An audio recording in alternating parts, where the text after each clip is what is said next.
Alrighty, welcome back everyone. Today is a very special, exciting episode. This is my 2014 Dodge Charger V8 all-wheel drive retired police interceptor. Technically it's called a Pursuit. Interceptor sounds cooler, that's what I call it. The story of how I got it is one of the craziest stories ever, and unfortunately we don't have time for that. The literal hell I went through to get this car is like, it gives me anxiety just thinking about it. It's been a great car for the past year. I don't think I'm ever going to get rid of it. I've always wanted one of these. My parents actually own a 2013 Charger V8 all-wheel drive that's sitting right there off camera. Same exact spec as well. Theirs is a civilian model. So when they bought that in 2000, I don't remember. I was 16 when they bought it, and they refused to let me drive it by myself. They were like, you're never allowed to drive that car by yourself. Which is completely unfair because I'm a great driver. That was part of the inspiration that helped me buy this car. It still has a lot of the cop stuff on it. I put the whips on the back and the push bar. So as you heard me when I pulled into the garage, I do have a slight belt squeak and a exhaust leak. Not lifter tick. It sounds like lifter tick. It is not lifter tick. It is an exhaust leak. Now, there's a few things that we need to address, and if you skip over this portion and then comment about what I did wrong, I'm going to be angry because it means you didn't watch this part of the video. The exhaust pipe size on a Dodge Charger is 2.5 inch. The exhaust cutouts that I bought are 2 inch. Now, I'm no mathematician, but that is at least half an inch smaller. Those were going to go on my Chevy Corvair with a supercharged 3800 on an S10 pickup truck frame. I was going to have a true dual exhaust. I ended up not going that route. I ended up going with an equal length 2-to-1, and I'm really glad I did because it sounds insane. It is so cool sounding. Maybe there's a sound clip somewhere.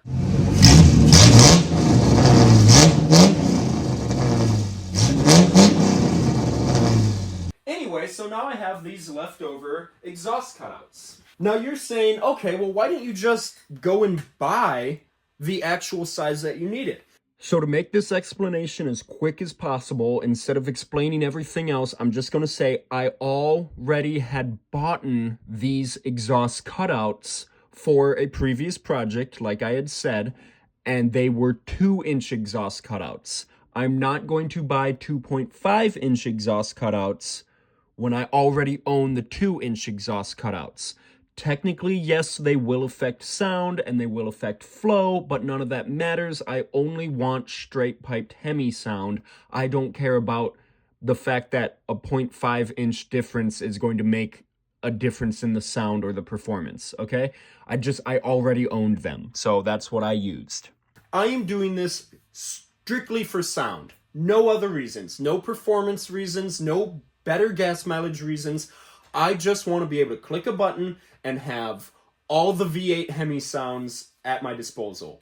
I took my other one and I cut it up. And this is what I am left with. This flange right here, which looks like it's just cut to crap and worthless. But it's not. Let me show you. I really wanted to mount these after the Factory X pipe. These cars had a Factory X pipe, and I was like, well, obviously you want to mount it there. There is no room to mount these. There is literally no room. If you find out how, congratulations. That being said, there's no room. Now, there is a kit you can buy, which I will throw up on screen, and as you can see, it replaces the factory pipes where they kind of come together and run parallel before the X pipe. But those are $800. So I was like, okay, well, if this QT1 or whatever it is they clearly know what they're doing because that's what a lot of people will run. They're not running it after the X pipe, so why should I? So what I did is pretend this is part of the exhaust, comes off the header, turns 90, and then there would be another 90 here. This, right there, just like that, and like I said, it's coming out of the header, and instead of hitting this 90 degree right here, I'll just open up this dump, and it will shoot straight out. Now again, this is just for demonstration purposes. So, that is what I'm going to do. I already cut this one up last night because I wanted to test fit everything. And as you can see, it actually fits pretty well. I could take a flap disc and kind of grind it a little more. It is 12 o'clock noon. We are going to have this done by the end of the day. Here's what I was talking about. You got cats coming back, 90 degree bend, 90 degree bend, bend, 90 degree bend, 90 degree bend, parallel, factory X pipe mufflers. And those ones that I put up on the screen, as you can see, I'll put them up again, but they just cut back here and basically slip into here, right? You take out those bolts and that's where they go, and they just sit here and here. And they don't have a crossover pipe. I think it's just that they are so close to each other that they just kind of work, right? So what I'm thinking is I have this 90 degree bend, putting him right here.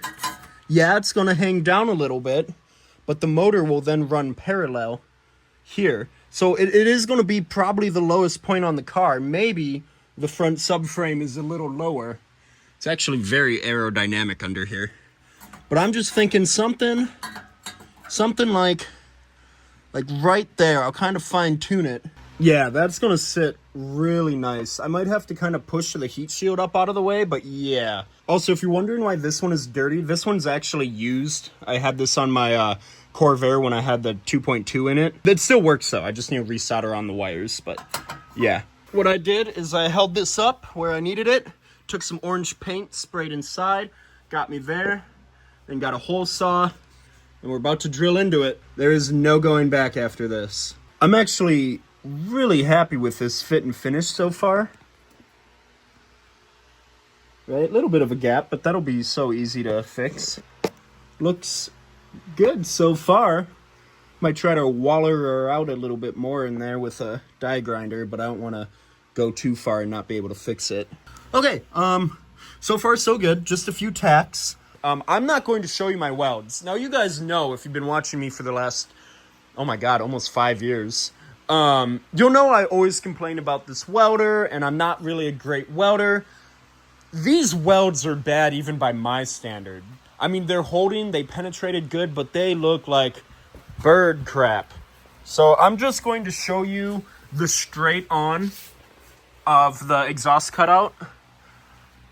So there you go. You can see it's on. Like I said, I took my flashlight there and went around. I didn't see any pinholes, but I am going to shut off my lights and do that again. But that sucked so much. Not to mention trying to get the welding tip up above. That was just awful. Someone sponsor me and give me a better welder or a lift. I'd rather have a car lift, honestly, because this sucks. Yo, I just had a realization. Why does this pipe here not follow the obvious indent where the pipe is supposed to go? You see that? Like, what's going on there? That one follows it. What's going on here? I don't think that's factory. I just looked up a picture and that's certainly not factory. What the heck? Oh, wow. I don't know what to do. How did I just notice that? Okay, so I made a mistake, but it was a very good mistake. So my hole saw here is slightly bigger, and I mean slightly bigger than the diameter of this, right? So because of that, I drilled a perfect hole. It's like in there, you know? You see what I'm saying? So because it's in there and I don't have to have it perfect, I can clock this any direction I want now in order to make sure this is at its absolute highest spot possible. Boom! Alright, this side's going to be a lot easier. Okay, there's kind of a lot going on here. So, as you can see, this just needs to be soldered back onto there. So from there, we go into this 2-to-1, and then this 1, we go into this extension cord. Not this one's junk. This extension cord, which will bring it all the way up, and then plug into here, and this will plug into a cigarette lighter, thus powering the entire thing. Okay, so we got everything bolted on. Looks very good, very happy. So now I'm just trying to figure out where I want to run these. I'm thinking it'd be pretty cool to somehow snake it along here, maybe, through there, maybe. If I could somehow bring them up on each side through the wheel well there, I think that's probably my best option at doing this. So I'm gonna kind of screw around a little bit, see if I can find it. Okay, so I just took off part of my splash guard here, and in the inner wheel well, you can see some lights kind of coming up in there. So I'm gonna take my flashlight and put it up in there a little. There you can see some light coming through. So that's a big like drain hole right there. However, I do see some smaller holes. Like right there would be perfect. Get a grommet on that. And then I could bring it up and basically snake it along top of everything over there. Alrighty, great news. So I had to disassemble all of this. It's pretty easy to get apart. But you can see there's the hole right there. And there was this rubber grommet there. And so I shined the flashlight through the hole trying to see it. And I was like, I can't see where this light is coming from. Keep in mind, I have had to completely disassemble my glove box there. But, because mine is a cop car, I have all these extra wires that I can't use, including this giant grommet going through the firewall. So, while I had the glove box out, I saw those wires peeking through. Sure enough, here we are. Got the wires in. As you can see, 12 feet of wire is a bit excessive. So what I think I'm going to do is feed them through the hole. See if there's a hole here on the back of the glove box, and just have them come into the glove box. And then that's where I'll put them temporarily until I can find a way to wire up the cigarette lighter portion permanently. Whether that be getting another cigarette lighter or what, you know, I don't know, you know. So I'm just gonna spend a bunch of time putting everything back together. And then I think that's just about it. Boom, everything put back together. Nice, good to go. Let's reassemble the engine, and then we're good to go. And that is just the greatest thing in the world. Now, as I said, at 12 o'clock today, this was going to be done in one day. And it's technically done. And it's also technically 9:30. So this took a lot longer than what it was supposed to, but I was also doing some other stuff along the way.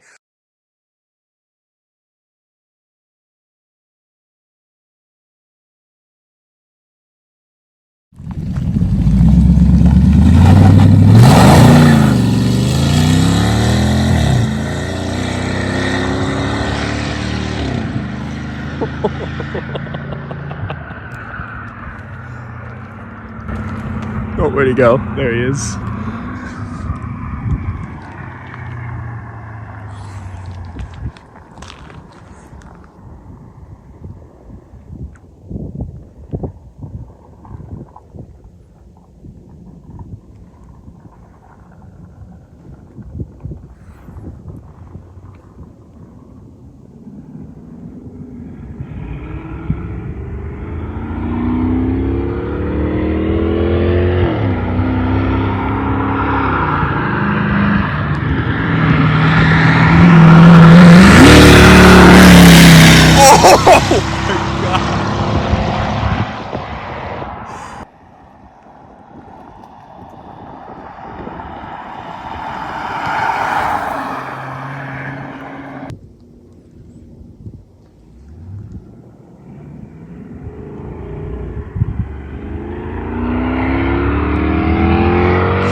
start there for you guys. As you can see, it is 14 degrees outside. And this is what it sounds like at idle inside the car. And then I'll just click the button right here to close her up so you can hear that. Just like that, it's gone. And then open it up again. And that is at idle. Alrighty, I am on the road. We are traveling at a cool 57 miles per hour with the exhaust cutouts closed. As you can see, I am in eco mode, and I want to show that because I'm about to open it. I don't know if you can hear it. It kind of sounds like a semi truck using its jake brake. And I'm also kind of going down a slight decline. So it's going to sound funny. So it really sounds like a really, really, really bad sounding 4-cylinder when it's in eco mode. But I will show you what it sounds like when I'm like kind of putting some load on it once I pass this car here that definitely thinks I'm a cop. Here's a little bit of gas while it's in eco mode. Oh, it just went into V8. Hold on. Here, I'm going to stomp on it. Make sure there's no actual cops.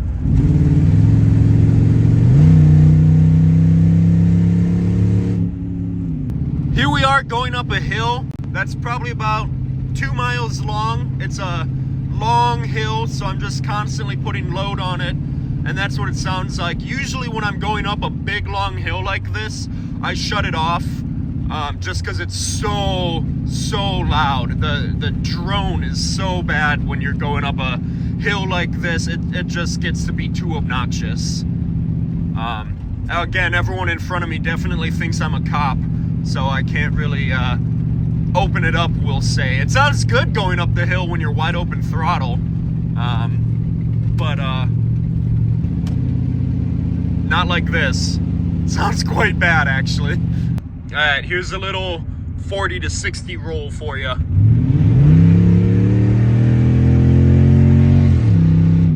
Maybe 40 to 80. We're about to do 2 0 to 60 runs. I'm not going for speed. I'm not trying to be like, oh, 0 to 60 in 4.5 seconds. I'm not going to go wide open throttle. I just want to show you guys the difference in sound when the exhaust is closed and versus when the exhaust is open. Again, this is not a professional 0 to 60 run, if that makes sense. Also, I am having some problems with my all-wheel drive system, so it, for some reason, will just stay in rear-wheel drive, so I might smoke the tires a little bit, but that's okay, because I'm actually in Mexico right now, filming in Mexico. I drove all the way down to Mexico to film these videos that you are seeing, so in case anyone was wondering, I am in Mexico. All right, this is 0 to 60 with the exhaust closed. Yeah, right there. See, it just spins.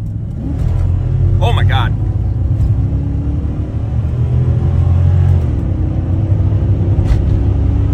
All right, that was 0 to definitely 60 miles per hour with the exhaust closed. As you can see, I spun out there. So I'm going to turn around, open up the valves, and then we'll wrap up the video.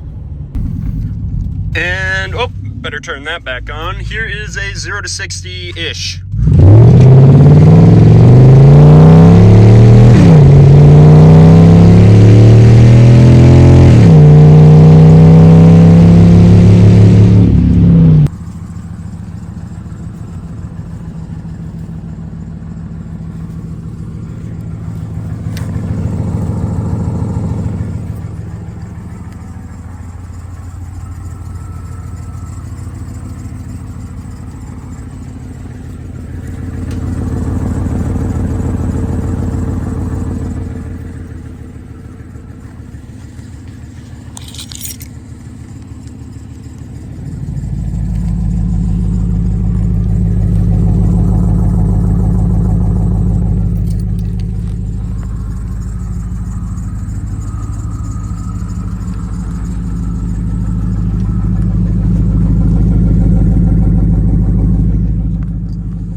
Alright guys, so I'm back from Mexico. My dad and I just quick drove down there to film those clips of the exhaust.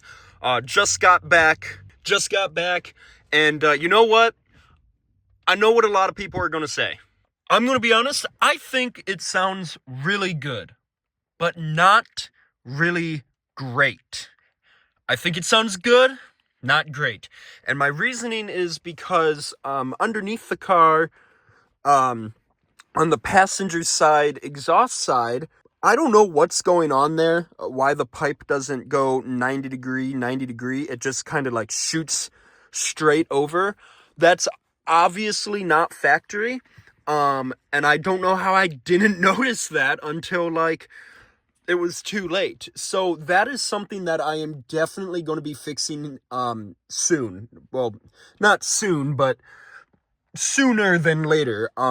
I'm gonna fix that. I think that's giving me some weird sound. Obviously, it's not quite equal length, but I don't think it really matters. I just want to fix that. I've also always had a slight exhaust leak on this car, and I think it's from it. I hear it on that side underneath the car, so I wonder if that kind of flex joint where it goes from the cat to the actual pipe that's where it's leaking from.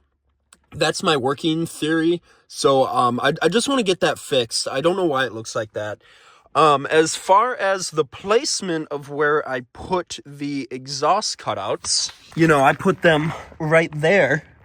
A lot of people are going to say, well, that's not the right place to put that. You should have put it behind the X pipe or whatever. And again, there's just no room on this car for them to go after the X pipe. At least for my car personally, maybe a civilian model is different. I don't know.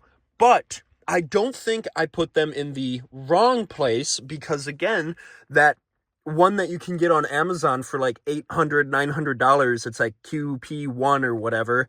They have them almost in the exact same location that I do. So I think I did a good job there. Now, I'm still thinking I can make this sound better because technically I have on the bottom of the cutouts, I have pieces that bolt to that and they're turn downs, but I can turn them at the side and have them.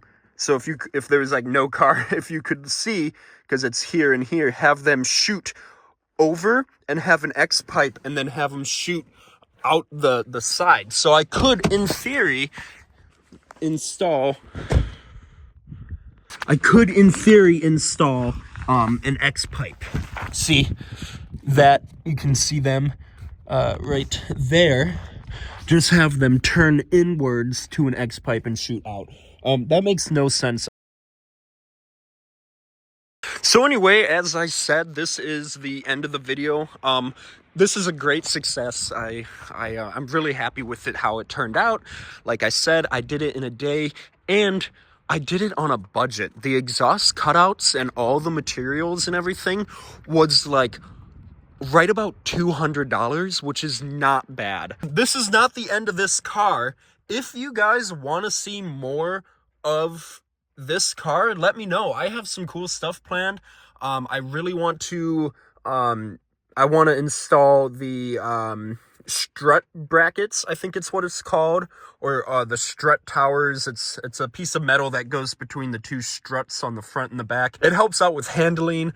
There's some engine mods that I want to do, some exterior cosmetic mods. Like, this is my daily driver, but I want to have fun with it. So if you guys want to see this on the channel more, let me know, because I could definitely make some more videos out of it. But until then, thanks for watching. Leave a comment. I'm sure I'm going to get comments on someone saying that I did something wrong, but again, I did this for fun, not performance, not fuel economy, just to have fun. Is it the right way to do it? Nah, that's debatable, but I think I've proved my point that it sounds pretty awesome. So with that being said, thanks for watching. Like, comment, subscribe, and we'll see you guys in the next one, whatever that video may be.